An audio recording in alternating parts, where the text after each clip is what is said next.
Log Horizon, Vol.1, Ch.5, Part 2.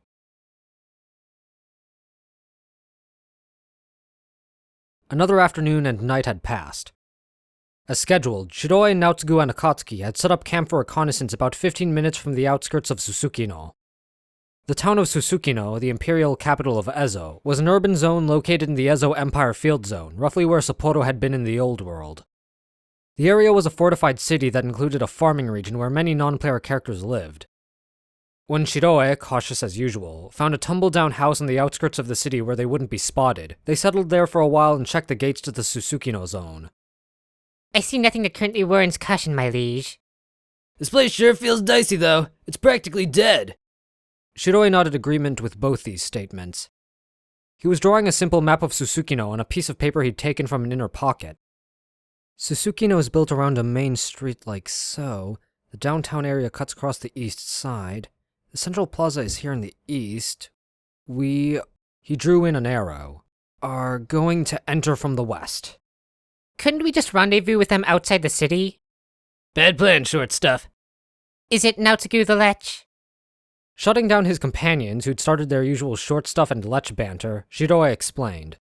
Akiba was the last city we visited. That means if we get wiped out, our corpses will be taken back to Akiba after a little while and revived there. But we're here to rescue Serara, and she's different. If she dies, she'll revive in Susukino. In other words, even if the rendezvous goes without a hitch, if something happens and we all die, we'll end up in Akiba, Serara will end up in Susukino, and we'll have to start all over again. I want to avoid that. I see, you're right. Akatsuki conceded gracefully. Naotsugu wore a satisfied expression that seemed to say, What did I tell you? Next, I want to confirm our formation. Akatsuki, I want you to use sneak and silent move right from the beginning. Follow us, but make sure no one can tell you're there Quit being polite. Right. Okay, Naotsugu, you and I will walk in through the gate normally. You come in with us, Akatsuki, but make sure you're not detected. We'll head for the abandoned building we're using as a rendezvous point. Akatsuki, you find a place to hide somewhere in the area and keep an eye on the whole building. If there's any trouble, alert me by telechat. The black-haired girl nodded, her face sober. Naotsugu, you take up a position near the building's entrance. If possible, find a place where you can see both the street and the inside of the building. Wait there and be ready to respond to trouble, inside or out. I'll go on into the building and meet up with Serara, and the two of us will come back to where you are as quickly as possible. Roger that. So, what about that third party that's been helping her out? I'm not sure yet. Personally, I'd like to get them out of Susukino when we go, whether or not they want to travel all the way back to Akiba with us. Shiroe was thinking hard as he spoke. There's a very real possibility that the guild we're assuming is behind most of the trouble in Susukino has Serara registered as a friend. Unlike the mutual consent the function's name implied, as long as a player was in front of a person, one could register them as a friend without their permission. Once they were on a friend list, a person would be able to tell whether the other player was online or not, and even whether the two of them were in the same zone. If they have, there's a good chance they'll know she's in Susukino the second she leaves the room where she's been hiding. They may send people after her. It would be better to get away from Susukino before that happens. If we put 2 or 3 zones between us and the city, they won't follow us. At least, I don't think they will. Serara was currently in a safe house somewhere in Susukino, and they'd been told that the house was an independent zone inside an abandoned building. In other words, as long as she was hiding in that smaller zone, even if Serara had been friended by the troublemakers, they wouldn't be able to tell if she was still in their zone. That said, once she left that safe house and entered the larger Susukino zone, it was best to assume the Brigantiers would know. On top of that, there was no way for her to return to Akiba without passing through Susukino. This strategy was one Shiroe had come up with on the journey to Susukino in order to get around the issue, and he was able to explain it smoothly. He'd put up the fairly elaborate formation just to be safe. He thought the possibility of real trouble was quite low. However, it depended on how tenacious and unscrupulous the Susukino Problem Guild was. This wouldn't be like hunting monsters. If their group got wiped out, they wouldn't just be able to go back to town and start over. Worst case scenarios happen all the time. I know it's thoughts like this that make people say I'm too introverted and overthinking things, but still. If he was worrying over nothing, so be it. He really hoped he was. Naotsugu and Akatsuki nodded in emphatic agreement. So, we could be kissing Susukino goodbye in an hour or so. I'll support your strategy, my liege. After going over several detailed call signs and deciding how to meet back up in an emergency, the 3 of them departed for Susukino.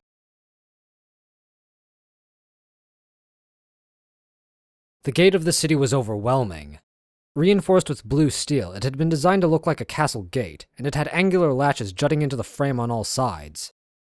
The Ezo Empire was a young nation founded by the conquering Emperor Al-Radil. Its background information said that it was a bellicose country with a strong military. That meant that weapons were carried prominently around town, and banners of all colors lent the country a wartime atmosphere. It really doesn't feel like Akiba. I was here when Elder Tales was a game, but the atmosphere now is in a whole different league. All the things Shiroe had ignored as unimportant background when this was a game, like the town's decorations, its smell, and all the other details, struck him as fresh and novel now. Naotsugu, wrapped in a thick wool mantle, seemed to feel the same way. He was looking around curiously. A long main street stretched toward the urban area. It was crowded with non-player characters, but their faces all seemed listless and drained. The players they saw also looked dispirited, and many of them wore very troubled expressions. The atmosphere here really tanks. I wouldn't want to live here. Naotsugu kept his voice low, so he wouldn't be overheard. Agreed, Shiroe murmured. Although he did sympathize with the people here, a much larger part of him was supremely irritated. He'd felt the irritation during their journey as well, but on reaching the city, it had abruptly grown too big to control. He was annoyed. He was angry. The unpleasant feelings seemed to be ratcheting his temperature up. Still, although he wanted to do something to improve matters, at this point he didn't have either the power or the means. Shiroe looked back warily several times, but he couldn't sense Akatsuki there at all, and he had no idea where she was. He thought she was probably following them, but she'd managed to erase her presence so completely that it made him uneasy. After a short while, an abandoned building with a broken sign that read Raoke B.O. clinging to it came into view. That was the landmark they'd been told about in their meeting with Maryelle. Shiroe gave a small wave, signaling, and he and Naotsugu entered the building. The cracked concrete had been reinforced with steel here and there, and it was in better shape than similar buildings in Akiba. It looked as though the concrete was still sturdy at any rate. As soon as Naotsugu stepped into the building, he turned right, checking the guard room. Shiroe could hear faint sounds from deeper inside. Letting a small part of his mind keep track of them, he headed farther into the building and climbed the stairs to the second floor.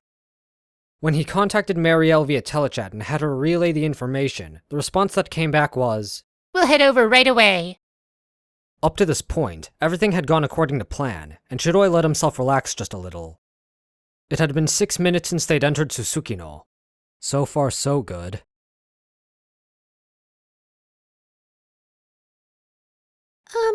Hello?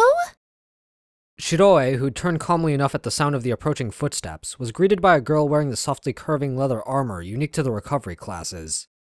Her hair hung down her back in a ponytail, and the eyes that gazed up at him seemed a bit apologetic. When combined with her shy, nervous attitude, it made Shiroe think of a small animal who'd poked its face out of the woods. He gave her a slight smile. I'm Serara of the Crescent Moon Guild. Thank you so much for doing this. The girl gave a light bow, but... Captain? It's you! Shiroe yelled at the top of his lungs, accidentally and rudely, ignoring Serara. Well, if it isn't Shiroichi. I did think this was an unusually fast and daring rescue. The tall shadow that stood there, guarding Serara's back, was the debauchery tea party's own captain and feline retiree, the cat-eared swashbuckler Nyanta.